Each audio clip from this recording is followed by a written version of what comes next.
Hello friends, आप सबका आपके अपने चैनल गोविंद मैथ लेक्चर्स में एक बार फिर से स्वागत है।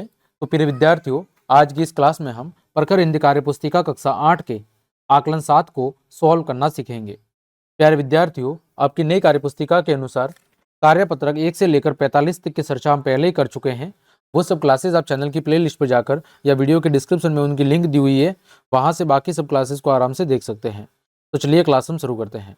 देखिए, पहला प्रश्न है, नीचे लिखे शब्दों को शब्दकोश यानी डिक्शनरी के अनुसार आपको क्रम के अनुसार लिखना है कि कौन सा शब्द डिक्शनरी में पहले आएगा, कौन सा बाद में आएगा।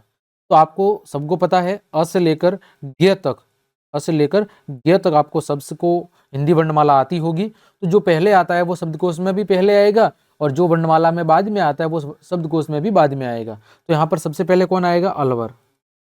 कौन आएगा? अलवर। दूसरे नंबर पे कौन आएगा? उदयपुर। अलवर के बाद उदयपुर। उसके बाद कौन आएगा? जयपुर। जयपुर के बाद जोधपुर। जोधपुर के बाद आपका दौसा।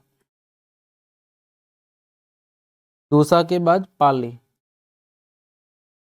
पाली के बाद बीकानेर। और बीकानेर के बाद आपका भरतपुर।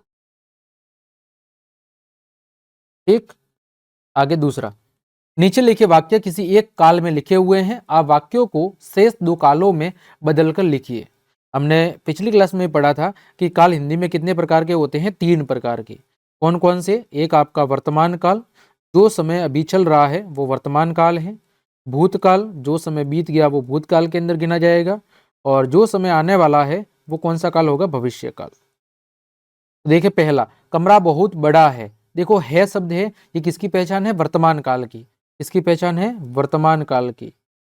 तो इसको भूतकाल और भविष्य में बदलकर लिखना है। तो देखो, भूतकाल का क्या होगा कि कमरा बहुत बड़ा था, और भविष्य काल का क्या होगा? कमरा बहुत बड़ा होगा। ठीक, इसी तरह यहां पर देखो, बच्चा रोता रोता बोला। बोला मतलब वो काम हो चुका है, यानी कौन सी बात हो रही है? भूतकाल की। तो वर्तमान काल क्या होगा कि बच्चा रोते रोते बोल रहा है, और भविष्य काल क्या होगा? बच्चा रोते रोते बोलेगा। ये हो जाएगा भविष्य काल। तीसरा, निम्नलिखित संवाद को आगे बढ़ाइए। सूरज और चांद के बीच में संवाद हो रहा है। सूरज कह रहा है, मैं सूरज हूं, मेरे निकलने से ही दिन होता है। तो चांद कह रहा है कि मेरा नाम चांद है, मैं तो भाई रात को निकलता हूं। सूरज कहता है, मेरे निकलने के बाद ही लोग क्या होते हैं? उठते हैं। तो चांद कहता है कि मेरे निकलने के बाद लोगों को आराम करने का समय मिलता है या मौका मिलता है। फिर सूरज कह रहा है कि मेरे निकलने के बाद लोग काम पर जाते हैं। तो चांद कहता है कि मेरे निकलने के बाद जो लोग हैं वो वापस काम से घर पर आते हैं। फिर सूरज कह रहा है कि मैं सर्दी में लोगों को आराम यानी राहत प्रदान करता हूँ। तो चांद कहता है कि मैं पूर्णिमा के दिन पृथ्वी को क्या कर देता हूँ? जगमग कर देता हूँ। चौथा देखो, अधिक शोरगुल को हम क्या कहते हैं? ध्वनि प्रदूषण कहते हैं।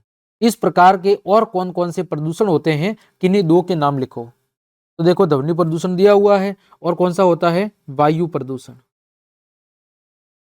ठीक है, और कौन सा होता है? जल प्रदूषण। जल प्रदूषण। इसके अलावा और कौन सा होता है? मृदा प्रदूषण। ठीक है, मृदा प्रदूषण। इसके अलावा नाभिकीय प्रदूषण, अलग अलग तरह के कई सारे प्रदूषण होते हैं। तो प्यारे विद्यार्थियों, इस तरह आज की इस क्लास में हमने आकलन 7 के सभी प्रश्नों के उत्तर बहुत अच्छे से जाने हैं। उम्मीद करता हूं सभी प्रश्नों के उत्तर आपको अच्छे समझ में आ गए होंगे। तो क्लास देखने के लिए आप सभी का धन्यवाद। यदि आपको मेरी क्लास और ये मेहनत पसंद आई है तो फिर लाइक, कमेंट, शेयर और सब्सक्राइब जरूर करें। मिलते हैं अगली क्लास में, तब तक के लिए आप सबको जय हिंद, जय भारत।